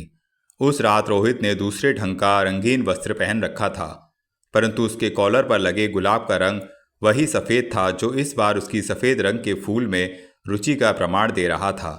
यद्यपि आज के सूट में उसका वह व्यक्तित्व नहीं झलक रहा था जो एक सप्ताह पहले इसी होटल में 24 दिसंबर की रात को लाल कोट तथा क्रीम रंग की पैंट के साथ लाल तथा पतली लहरदार टाई में झलका था। फिर भी देखने में यह किसी भारतीय राजकुमार से कम नहीं था। वंदना को उसकी संगति में प्यार का अगाध सागर प्राप्त हो गया था। फिर मुलाकातें बढ़ती ही चली गईं। हर आने वाले दिनों में कुछ इस प्रकार के अब दोनों एक दूसरे के बिना रह ही नहीं पाते थे। मुलाकातों के मध्य वंदना को पता चला कि रोहित का इस संसार में कोई नहीं है। माँ का निधन बहुत पहले हुआ था। पिता का निधन 6 मास पहले ही हुआ था। कभी उसके पिता का अच्छा बड़ा कारोबार था। लंदन में इमारतें बनाने वाली एक कंपनी के वह छोटे से भागीदार थे, परंतु आमदनी अच्छी थी। अपने बेटे रोहित को वह इंजीनियर दिलाकर आर्किटेक्ट की स्पेशल ट्रेनिंग दिलाना चाहते थे, क्योंकि रोहित को बचपन से ही इसका बहुत शौक था। रोहित की शिक्षा पूरी होने के बाद वह लंदन की कंपनी में अपना शेयर समाप्त करके स्वाधीन कॉन्ट्रैक्टर बनाना चाहते थे। रोहित से उन्हें बहुत सारी आशाएं बंधी हुई थीं। रोहित ने अपनी शिक्षा के मध्य अपनी योग्यता का कमाल ऐसा दिखाया था कि उसके अंग्रेज शिक्षक भी दंग रह जाते थे। प्रायः इमारत के जिस नक्शे को वह एक बार देख लेता था, उसे दोबारा देखने की आवश्यकता उसे कम ही पड़ती थी। आवश्यकता उस समय देखने की पड़ती थी जब उसके ट्रेसर्स नक्शे की कॉपियां बनाकर अंतिम मिलान के लिए उसके सामने रखते थे। रोहित की तेज बुद्धि में एक विशेष गुण था। वह गुण यह था कि किसी भी नक्शे को देखने के बाद नक्शे की कॉपी उसके दिल और दिमाग के कैनवास पर अंकित हो जाती थी। ऐसे लोग संसार में बहुत कम होते हैं। ऐसे बुद्धिमान लोगों को युद्ध में अच्छी पदवी के लिए विशेष प्राथमिकता दी जाती है। उन्हें शत्रु के या नष्ट करने वाले अड्डे का नक्शा अच्छी तरह दिखाकर उनकी बटालियन के साथ युद्ध में भेजा जाता है। रास्ते में यदि सतर्क शत्रु के अचानक हमले के कारण नक्शा नष्ट हो जाता है तो बटालियन का वह बुद्धिमान इंजीनियर अपनी स्मृति के सहारे अपनी बटालियन के बचे खुचे फौजियों को शत्रु के अड्डे तक ले जाने में कामयाब हो जाता है, क्योंकि नक्शा नष्ट होने के पश्चात नक्शे की छाप उसके दिल और दिमाग पर उसी प्रकार बनी रहती है। 6 मास पहले पिता की मृत्यु हुई तो रोहित ने स्वयं को संसार में पहली बार बिल्कुल अकेला पाया, परंतु फिर परिस्थितियों पर काबू पाकर उसने लंदन की कंपनी में अपने पिता का शेयर समाप्त कर लिया। जो धन मिला उसे बैंक में डाल दिया और अपनी शिक्षा जारी रखी। शिक्षा समाप्त करने के बाद वह अब भी अपने स्वर्गवासी पिता की इच्छा का आदर करते हुए एक स्वाधीन कॉन्ट्रैक्टर बनना चाहता था तथा इमारतों के नक्शे अपनी पसंद के बनाना चाहता था। वह उसका एक बहुत बड़ा स्वप्न था जिसे वह अपनी तेज बुद्धि के कारण बहुत आसानी से पूरा कर सकता था। यही कारण था कि वह लंदन की बड़ी बड़ी फर्मों में नौकरी का प्रस्ताव आकर्षक होते हुए भी सदा ठुकराता चला आया था। वंदना को पता चला कि रोहित अनाथ है तो उसे उससे सहानुभूति भी हो गई। उसकी योग्यता के विषय में जब उसे जानकारी प्राप्त हुई तो उसने अपने भाग्य को धन्य कहा। उसने ही नहीं, उसकी अंग्रेज माँ ने भी ईश्वर को धन्य कहा जिसने वंदना के जीवन में प्रेम की डोर रोहित जैसी गुणी नवयुवक में बांध दी थी। रोहित को उसने माँ का प्यार दिया। यूँ भी रोहित के विषय में सब कुछ जाने बिना उसकी अंतरात्मा रोहित को बेटी के लिए पहले ही पसंद कर चुकी थी। वंदना के सौतेले पिताजी भी वंदना तथा अपनी पत्नी की प्रसन्नता में पूर्णतया सम्मिलित थे। धूप और चढ़ गई। दुर्गापुर गांव में अपनी कोठी की ऊपरी मंजिल पर वंदना को अच्छी धूप लग रही थी, परंतु उसका दिल बहुत उदास था। पिछली बातें याद करके जब उसका मन और भी भारी हो गया तो उसने मंजिल से नीचे उतर जाना चाहा। अभी वह सीढ़ियों की ओर पलटी भी नहीं थी कि तभी उसने देखा कि एक नवयुवक बहुत ध्यान से उस ताड़ के तने की चोटी को देख रहा है जिससे वंदना के बचपन की एक मासूम याद संबंधित थी। युवक अपरिचित था। वह गांव में पहली बार दिखाई दे रहा था। लंदन से 10 वर्ष बाद वहां लौटने पर गांव के सभी वासियों ने उससे मुलाकात भी की। भारत को स्वतंत्र हुए एक युग बीत गया था, फिर भी छोटी रानी कहकर सभी ने उसका आदर किया था। उससे हार्दिक सहानुभूति प्रकट की थी। सहानुभूति दिखाने उसके यहाँ आने के अगले ही दिन से उससे उसके गम कम हो गए थे। गम? कैसा गम था उसको? उसने वहाँ क्या खो दिया था? अपने जीवन की सारी प्रसन्नताएं। लंदन से 10 वर्ष बाद लौटी थी, अकेली नहीं, रोहित के साथ, अपने दादाजी के सेक्रेटरी का तार प्राप्त करके, क्योंकि उसकी दादी का निधन हो गया था। उधर उसके सौतेले पिताजी का स्वास्थ्य भी ठीक नहीं था, इसलिए माँ नहीं आ सकी थी। सौतेले पिता का स्वास्थ्य अचानक ही खराब हो जाने के कारण माँ संसार की लंबी यात्रा पर भी नहीं निकल सकी थी, जिसका प्रबंध वह पहले ही पासपोर्ट तथा वीसा लेकर कर चुकी थीं। यात्रा के मध्य भिन्न भिन्न देशों में ठहरने का समय सीमित था, इसलिए वह इस सीमित समय का उपयोग अपने पति के स्वस्थ होते ही तुरंत करने के पक्ष में थीं। पता नहीं फिर संसार की ऐसी सुंदर यात्रा का अवसर कब मिलता या कभी नहीं भी मिलता। इस संसार में कुछ ऐसे ऐतिहासिक देश हैं जहां यात्रा का नियम बदलते अधिक देर नहीं लगती। वंदना की विदेशी माँ भारत नहीं आई, परंतु उदार मन की होने के कारण वंदना के कहने से उसने रोहित को उसके साथ जाने की आज्ञा दे दी थी। यूं भी वंदना की माँ को अपने भारतीय सास ससुर से कोई लगाव नहीं था, जिनकी व्यक्तिगत शत्रुता के कारण उसने भारत आते ही अपना पहला पति खो दिया था। 10 वर्ष बाद वंदना रोहित के साथ दुर्गापुर पहुंची थी तो शाम ढल चुकी थी। गहरा अंधकार था, गहरी खामोशी थी। गांववासी बहुत संतोष की नींद सो रहे थे। वंदना अपनी दादी की मृत्यु के 10 दिन बाद ही दुर्गापुर पहुंची थी, क्योंकि लंदन में अनथक प्रश्न करने के पश्चात पासपोर्ट या अन्य आवश्यक कागजात प्राप्त करने में इतना समय लग गया था। तब तक तो उसकी दादी की चिता की राख भी ठंडी हो चुकी थी। दुर्गापुर में आकर वंदना जब अपनी कोठी में प्रविष्ट हुई तो उसके दादाजी बेहोश थे, जीवन से थके हारे। कोठी का वही पुराना सेक्रेटरी था जो वर्षों से उसके दादाजी की सेवा बहुत वफादारी से कर रहा था। दादाजी की दिन रात देखभाल के लिए सेक्रेटरी ने एक नर्स भी रखी थी जो नियमित समय से उन्हें दवा और इंजेक्शन देती रहती थी। परंतु वंदना के दादाजी को कोई भी लाभ अब तक नहीं हुआ था। बेहोशी में वह अपनी पत्नी के साथ बेटे का नाम भी ले रहे थे। बेहोशी में कभी कभी दांत पीसकर वह शेर सिंह से भी बदले की भावना प्रकट कर रहे थे। शायद ऐसा इसलिए था क्योंकि उनकी पत्नी ने मरने से पहले स्वयं भी बेटे को बहुत याद किया था, जिसकी हत्या का सदमा उन्हें बहुत बड़ा पहुंचा था। बेटे की हत्या के बाद वह सदा अंदर ही अंदर घुटती रहती थीं। नर्स के साथ सेक्रेटरी भी कोठी के अलग कमरे में दिन रात रहता था। कोठी में तो वह आरंभ से ही रहता आया था, परंतु उसका परिवार शहर में उसके सास ससुर के यहाँ था, जहाँ कभी कभी वह अपने परिवार से मिलने चला जाता था, क्योंकि उसके बच्चे शहर के ही स्कूल में पढ़ते थे। कोठी में खाना पकाने के लिए एक महाराजिन भी थी जो सुबह आती थी और शाम को चली जाती थी। वंदना ने अपने दादाजी की दयनीय स्थिति देखी तो दिल फट गया। दादाजी की छाती से लिपटकर वह फूट फूट कर रो पड़ी।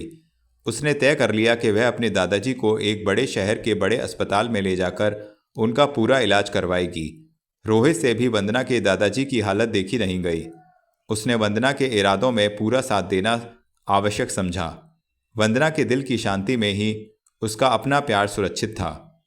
उसी रात जब वंदना अपने दादा के कमरे में लेटी हुई थी तो एक युग के बाद डाकू शेर सिंह के आदमियों ने अचानक हमला किया। हमला करने का कारण था, शेर सिंह को अपने सूत्रों द्वारा पता चल गया था कि ठाकुर नरेंद्र सिंह की खूबसूरत पोती अपने दादा से मिलने आई है। यही कारण था कि उसने उसका अपहरण करने के लिए अपने आदमियों को सुबह होने से पहले ही भेज दिया था। हमला अचानक था, इतने वर्षों बाद था, फिर भी गोलियों का धमाका सुनकर गिने चुने साहसी युवक कोठी की ओर दौड़ पड़े थे।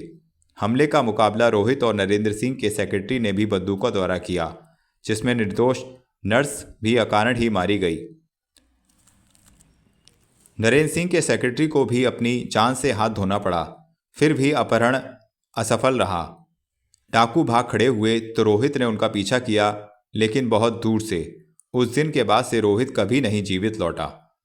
आक्रमण के 2 दिन बाद एक गली सड़ी लाश समीप की नदी में पाई गई थी, जिसका सिर काटकर धड़ से अलग कर दिया गया था।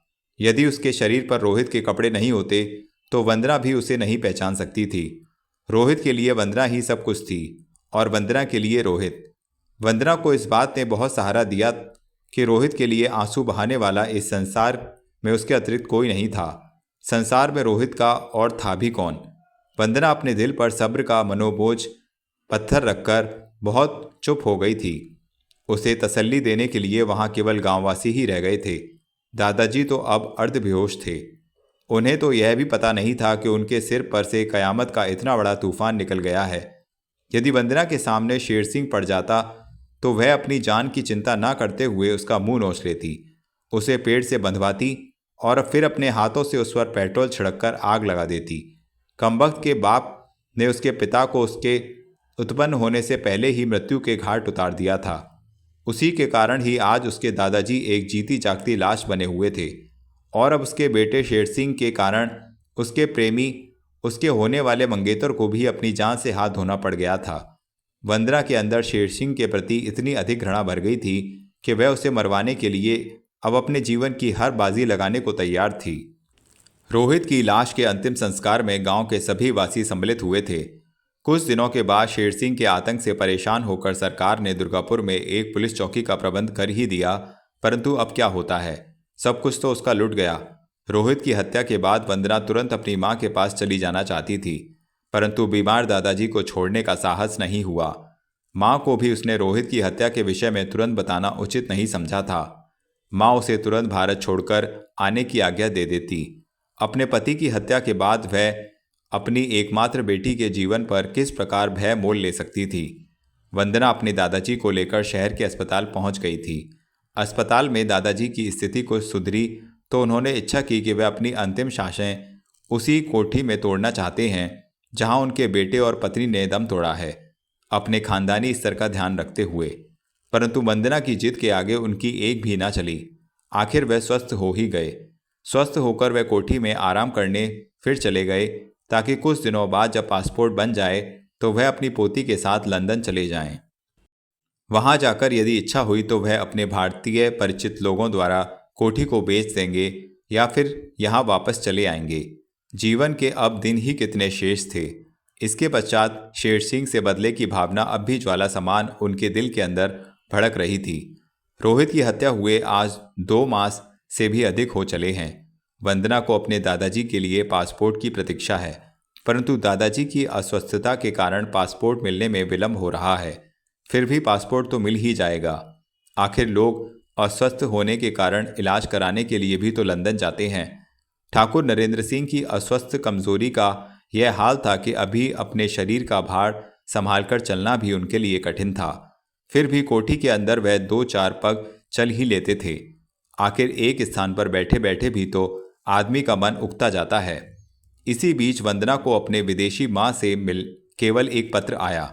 उसका पति स्वस्थ हो चुका है और अब वह शीघ्र ही उसके साथ विदेश की एक लंबी यात्रा पर जा रही है। वह एक प्रयोगात्मक जीवन पर विश्वास करती थी, इसलिए उसने अपनी लंबी यात्रा द्वारा समय नष्ट करके इतना धन खर्च करके भारत आने के बाद शोक में केवल 2 शब्द कहना बिल्कुल मूर्खता समझा। रोहित की हत्या से अनभिज्ञ उसने नरेंद्र सिंह की पत्नी की मृत्यु पर खेद प्रकट करते हुए अपने पत्र में केवल 2 पंक्तियों से ही काम चला लिया था।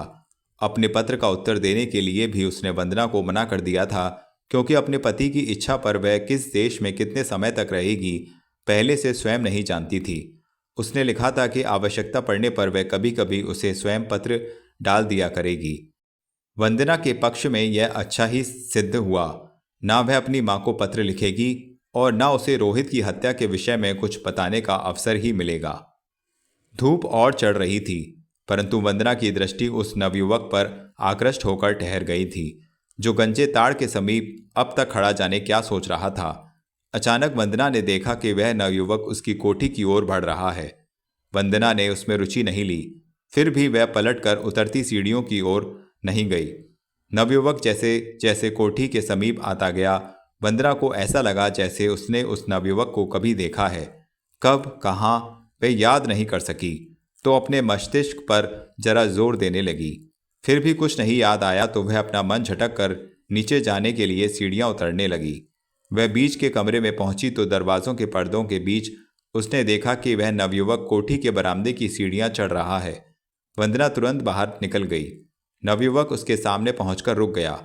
हट्टा कट्टा नवयुवक, रंग सांवला था, फिर भी उसके व्यक्तित्व में एक विचित्र ही आकर्षण था। काली घनी लटें, काली आंखें, घनी भवों के नीचे यह आंखें मुस्कुराती चमक रखती थीं। उसके ओठों पर भी एक बहुत ही हल्की मुस्कान थी। इन गुणों के पश्चात वंदना को यह नवयुवक जरा भी अच्छा नहीं लगा, बल्कि उसके ओठों पर अपने प्रति मुस्कान देखकर उसे सख्त क्रोध आ गया। उसने अपने मस्तक पर बल डालकर उस नवयुवक से सख्ती के साथ पूछा, किससे मिलना है? आप जागीरदार साहब की पोती वंदना ही है ना? नवयुवक ने वंदना के रुष्ट व्यवहार की चिंता न करते हुए उसी मुस्कान से पूछा। हाँ, वंदना ने उत्तर दिया। पूछा, क्यों? मैं अमर हूँ, अमर सिंह। नवयुवक ने अपना परिचय दिया। अमर सिंह? कौन अमर सिंह? वंदना मानो उसे जानती ही नहीं थी। जी, अमर ने कहा, मैं मोहन सिंह का लड़का हूँ, वही मोहन सिंह जो आपके दादाजी के सेवक थे। मैं भी कभी इसी गांव में रहता था। माता पिता की हत्या हो गई तो मैं इस संसार में अनाथ रह गया हूँ। आपके लंदन जाने के बाद मैं बम्बई चला गया था। वहीं एक अंग्रेज शिकारी बाबू के यहाँ नौकरी मिल गई। अब शिकारी बाबू अपने देश वापस चले गए तो अपने माता पिता के बदले की भावना मुझे अपने गांव वापस ले आई है। कल ही रात मैं गांव पहुंचा हूं। गांव के चाचा के यहाँ ठहरा हूं। वहीं से आपके विषय में पता चला तो बहुत दुख हुआ। सोचता हूँ कि मेरे पिता आपके पिता के सेवक थे, इसलिए अब क्यों न डाकू शेर सिंह तथा उसके आदमियों से मैं अपने साथ आपका बदला भी ले लूँ। तुम्हें ज्ञात नहीं कि शेर सिंह कितना भयानक आदमी है, वंदना ने अमर के व्यक्तित्व को परखते हुए कहा। जब पुलिस उसके अड्डे का पता नहीं लगा सकी तो तुम क्या कर सकते हो। जब तक यहाँ हूँ इस गांव में कम से कम आपके पिता की सुरक्षा का भार तो संभाल ही सकता हूँ, अमर ने कहा। बहुत विश्वास है अपने ऊपर, वंदना ने व्यंग्यात्मक ढंग से पूछा, जैसे उसका मजाक बना रही हो। बहुत अधिक, अमर ने पूरे विश्वास से मुस्कुराकर कहा। चाहे तो आप मेरी योग्यता की परीक्षा ले सकती हैं। तभी अंदर से उन दोनों का स्वर सुनकर ठाकुर नरेंद्र सिंह बरामदे में आ गए। उन्होंने अमर को बहुत ध्यान से देखा, तभी अपनी बूढ़ी आंखों पर जोर डालते हुए इस प्रकार मानो पहचानने का प्रयत्न कर रहे हों। तभी अमर ने हाथ जोड़कर उन्हें नमस्ते किया और फिर अपना परिचय दे दिया। ठाकुर नरेंद्र सिंह को अमर के पिता तुरंत याद आ गए। उनके ओठों पर एक ठंडी आह चली आई। वह वहीं बरामदे में रखी एक कुर्सी पर बैठ गए। कमजोरी के कारण वह थोड़ी ही देर में खड़े खड़े थक गए थे। उन्होंने अमर सिंह से उसका हालचाल पूछा। अमर ने उन्हें भी बताया कि वह यहाँ से जाने के बाद एक अंग्रेज शिकारी के यहाँ काम करता था। उनके साथ वह अधिकतर शिकार पर रहा करता था। साथ रहते रहते वह भी बंदूक और रिवॉल्वर का अचूक निशानेबाज बन गया है।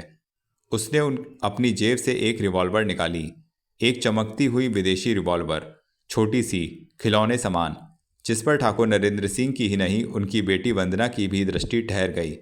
उसने कहा, एक बार मैंने उस अंग्रेज शिकारी की जान डाकुओं से बचाई थी, इसलिए उन शिकारी बाबू ने मुझे खुश होकर यह रिवॉल्वर हमेशा के लिए दे दी थी।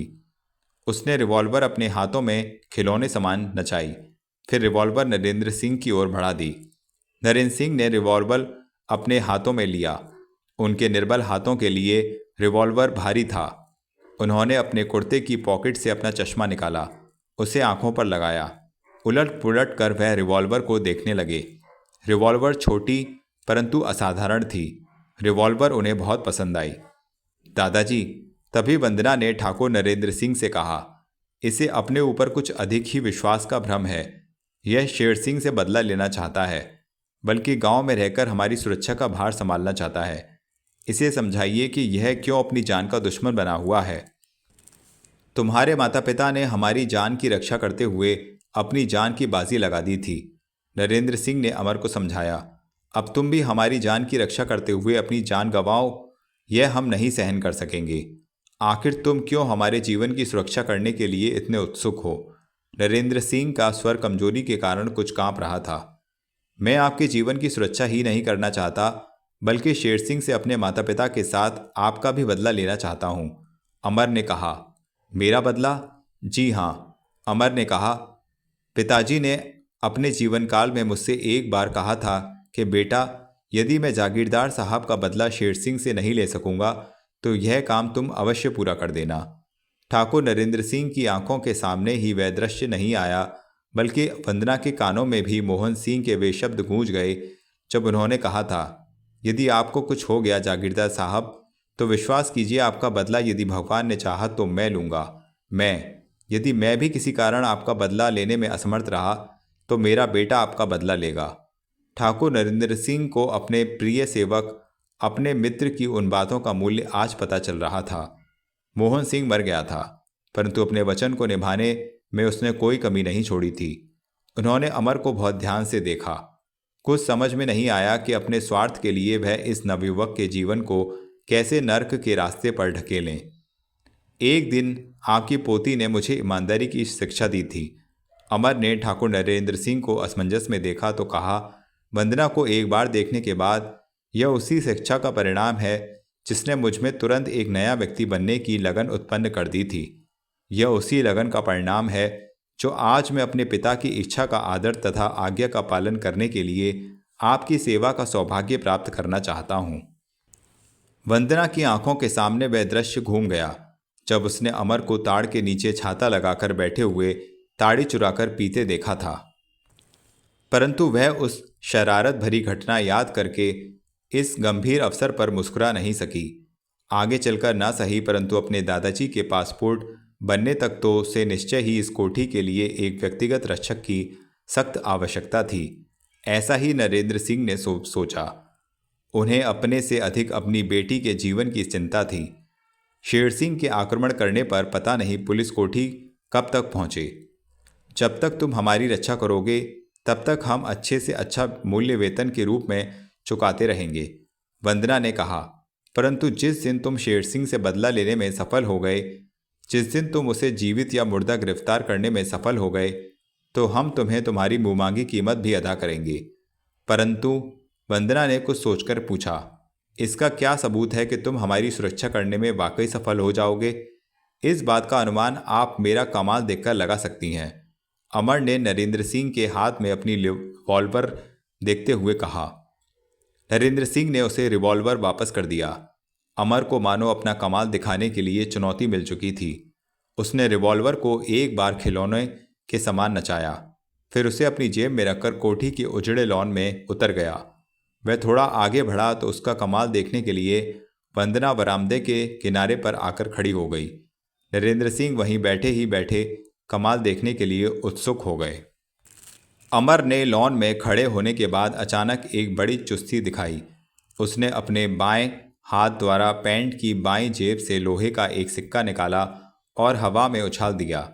फिर उसी क्षण एक झटके से कमर को बल देकर उसने दाहिने हाथ द्वारा अपनी बाईं पॉकेट से रिवॉल्वर निकाली। इसी तेजी तथा फुर्ती के साथ उसने हवा में उछले सिक्के पर अपनी रिवॉल्वर द्वारा एक गोली चला दी। धमाका हुआ और धमाके के साथ गोली सिक्के पर लगी। ठन, सिक्का ऊपर को उछला। अमर ने सिक्के पर गोली फिर चलाई। निशाना अचूक था। ठन के साथ सिक्का फिर उछला। अमर ने एक और गोली चला दी। इस बार सिक्का आड़ा होकर उछला।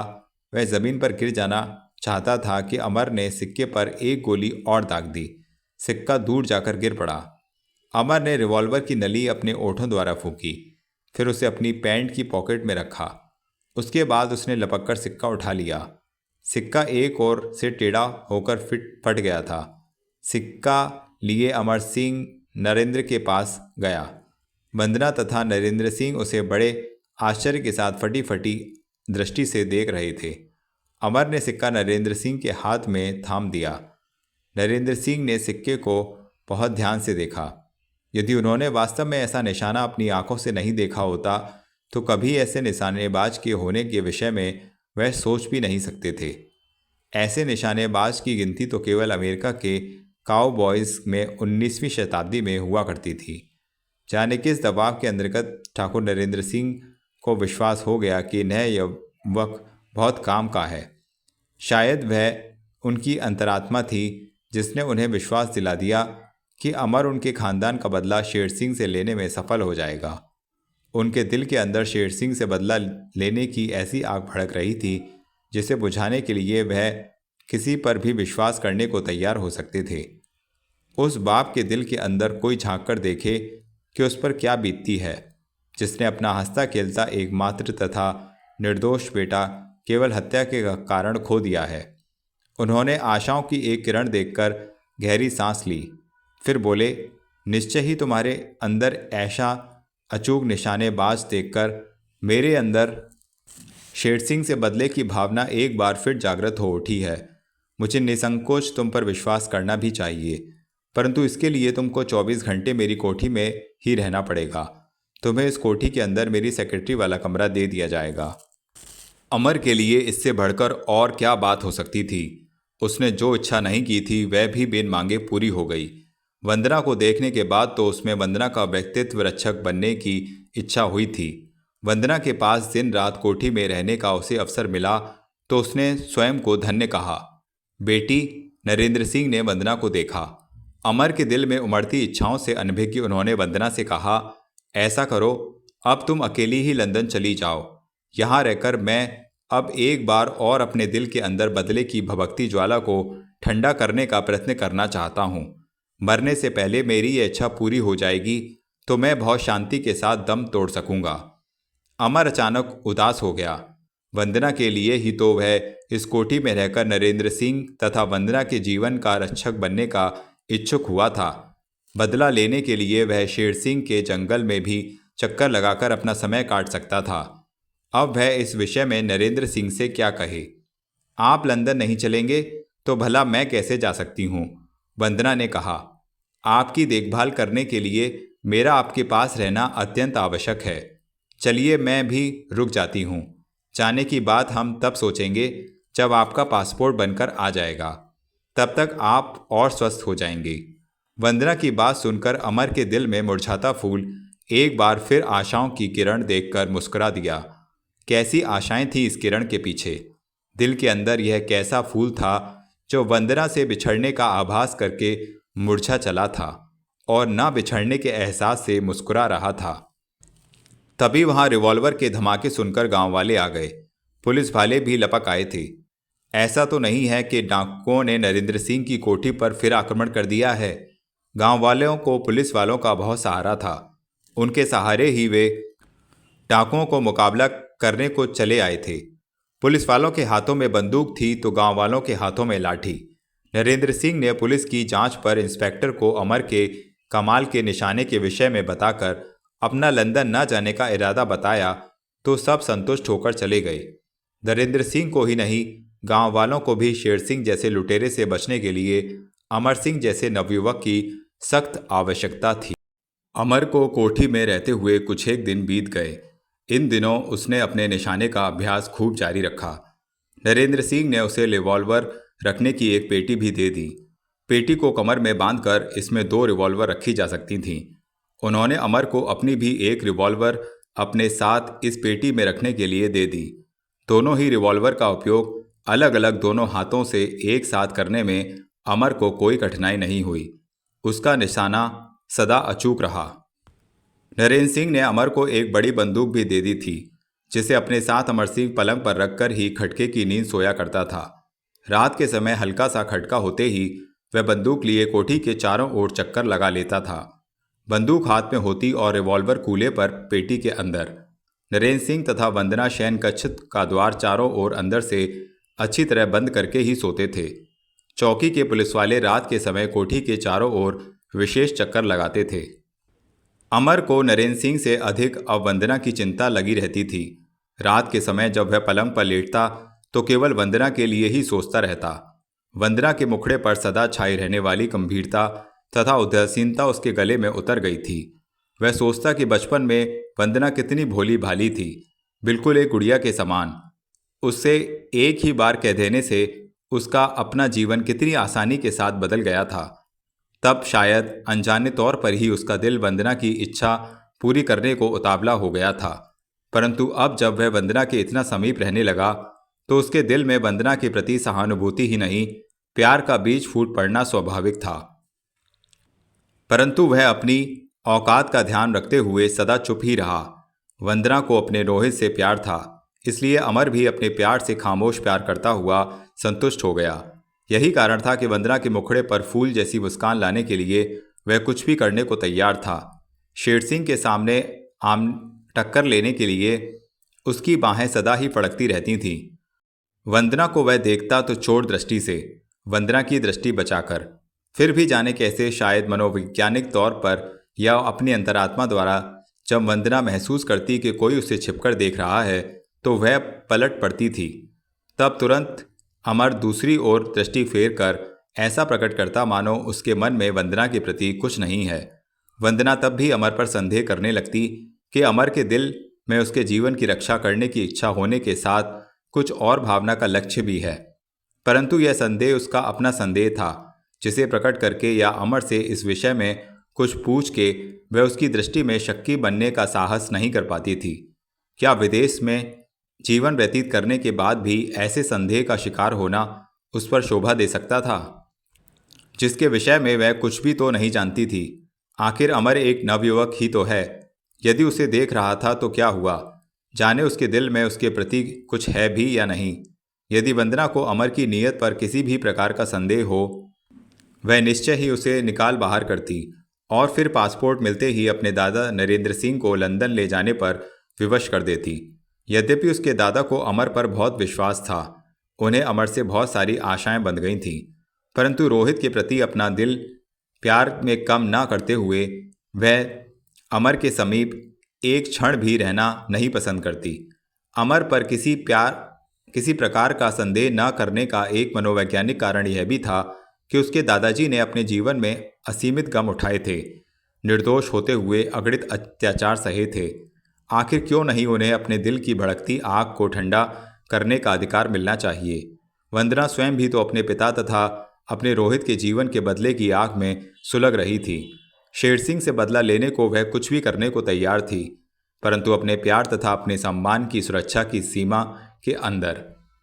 अमर ने अपना कमाल दिखाकर वंदना को दिल ही दिल में अनजाने तौर पर विश्वास दिला दिया था कि वह शेर सिंह तथा उसके आदमियों से बदला लेने का गुण रखता है। मन ही मन वह उसकी सराहना भी करती थी, परंतु इस सराहना केवल सराहना ही थी। अमर के लिए और किसी प्रकार का स्थान उसके दिल में नहीं था। स्थान था तो केवल अपने रोहित के लिए, अटूट प्यार का स्थान, अमिट प्यार का स्थान। अमर सिंह की बहादुरी तथा गुणों की सूचना शेर सिंह को पहुंच गई, परंतु उसने अमर सिंह की जरा भी परवाह नहीं की, बल्कि उसे खुशी प्राप्त हुई कि अब ठाकुर नरेंद्र सिंह की सुंदर पोती ने लंदन जाने के विचार में ढील दे दी है।